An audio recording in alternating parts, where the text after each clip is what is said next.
Ya, Assalamualaikum warahmatullahi wabarakatuh. Kali ini kita mau membahas tentang eksekusi putusan pengadilan ya. Jadi eksekusi putusan pengadilan ini menurut kami adalah salah satu hal yang penting untuk didiskusikan atau untuk disampaikan karena eh, seluruh gugatan, seluruh laporan atau hal yang terkait dengan hukum dan masuk ke pengadilan itu membutuhkan atau ujungnya adalah putusan atau eksekusi putusan. Kalau tidak ada eksekusinya, berarti putusan itu seolah-olah hanya seperti macan kertas saja. Nah, jadi itu penting ya. Jadi kita mau coba ulas kenapa eksekusi putusan pengadilan itu adalah suatu hal yang penting dan bagaimana kondisi atau mungkin eh, masalah terkait dengan putusan. Nah, kami sampaikan bahwa putusan itu penting karena tadi ya, satu muara dari mengapa eksekusi putusan itu penting karena satu muara dari putusan pengadilan. Yang kedua, putusan tanpa eksekusi tidak bisa mewujudkan kepastian hukum ya. Sebagaimana kita tahu kan hukum itu tujuannya ada tiga: keadilan, kemanfaatan, dan kepastian. Nah, kita ambil yang paling rendah tingkatannya dari tiga itu adalah kepastian. Maka dia harus bisa hukum harus bisa mewujudkan kepastian. Nah, masalahnya kalau putusan tanpa eksekusi itu artinya tidak ada kepastiannya. Pihak yang menang pun juga bingung, yang kalah pun menjadi tidak ada kepastian. Nah, di luar itu masalah eksekusi, terutama eksekusi putusan di level perdata ya, atau di tingkat perdata, itu cukup pelik atau cukup susah. Yang pertama, masih banyaknya ketidaktaatan ya, ketidaktaatan masyarakat terhadap hukum. Nah, ini bisa kita tahu dari mungkin berita-berita atau pelaksanaan-pelaksanaan di lapangan bahwa seringkali masyarakat atau mungkin pihak-pihak tertentu melakukan upaya-upaya perlawanan terkait dengan putusan atau eksekusi pengadilan. Perlawanan itu bisa jadi perlawanan yang memang diperbolehkan oleh hukum maupun perlawanan yang non-hukum.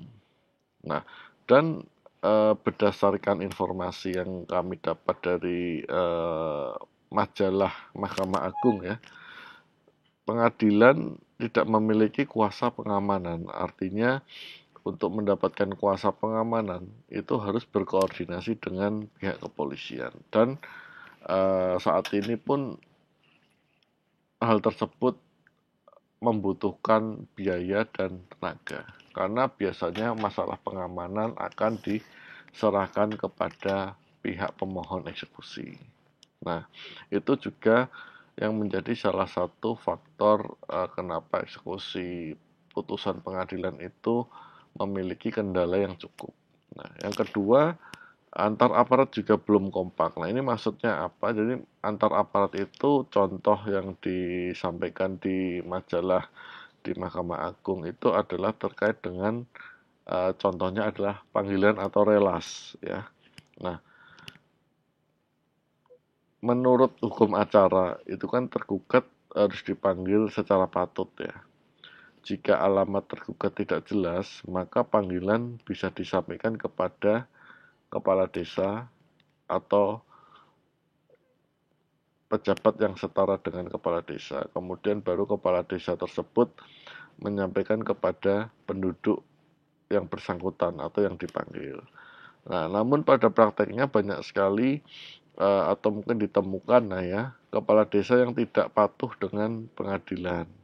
Mereka merasa berada di bawah Kementerian Dalam Negeri saja, sehingga hanya perlu patuh terhadap camat, terhadap bupati dan seterusnya.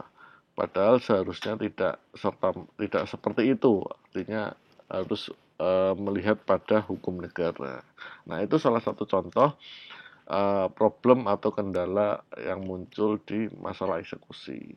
Nah, Kemudian yang kedua yaitu terkait dengan masalah perlawanan ya.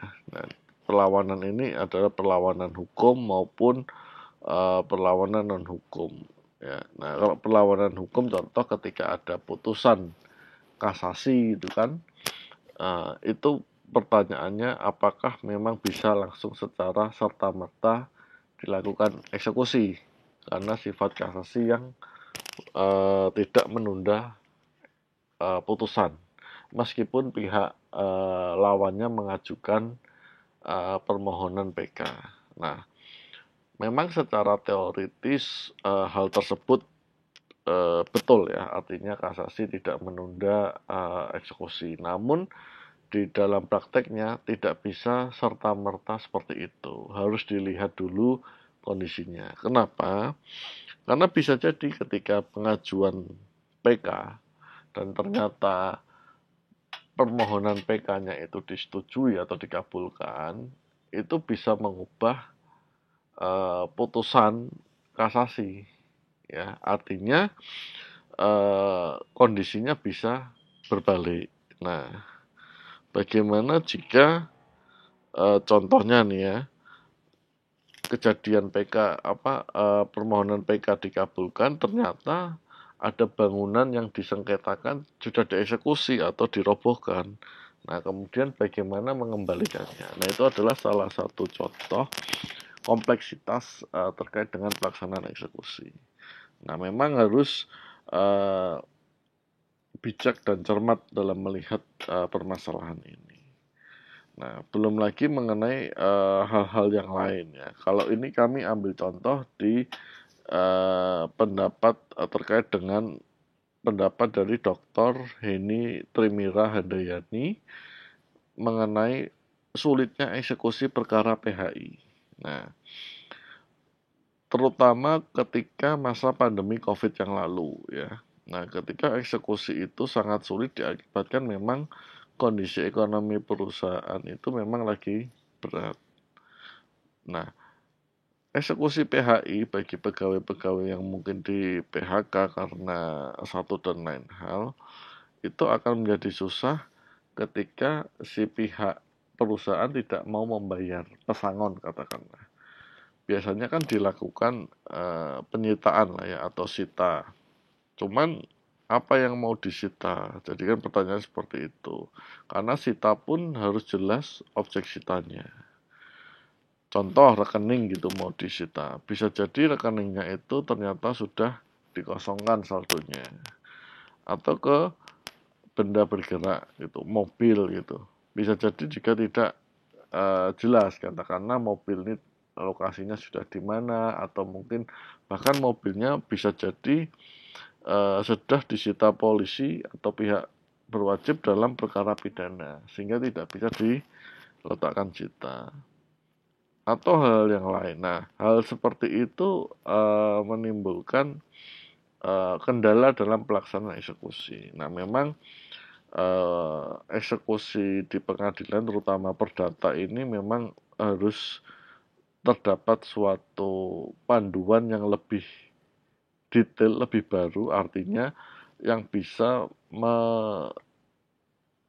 mengobati atau meminimalisir masalah-masalah di lapangan. Nah, mudah-mudahan segera muncul aturan, mungkin perma ya, perma terkait dengan eksekusi.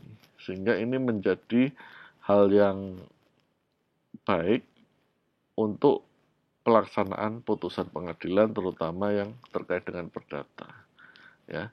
Nah, jadi eksekusi selain kompleksitasnya tinggi di perdata, berbiaya juga cukup mahal, apalagi kalau perlu langkah-langkah pengamanan, artinya harus berkoordinasi dengan aparat kepolisian dan itu juga ada biayanya untuk biaya pengamanan tersebut. Ya kalau si pemohonnya punya duit dan yang dieksekusinya itu nilainya sesuai. Tapi kalau tidak maka tentu saja akan menimbulkan ketidakpastian hukum lah ya.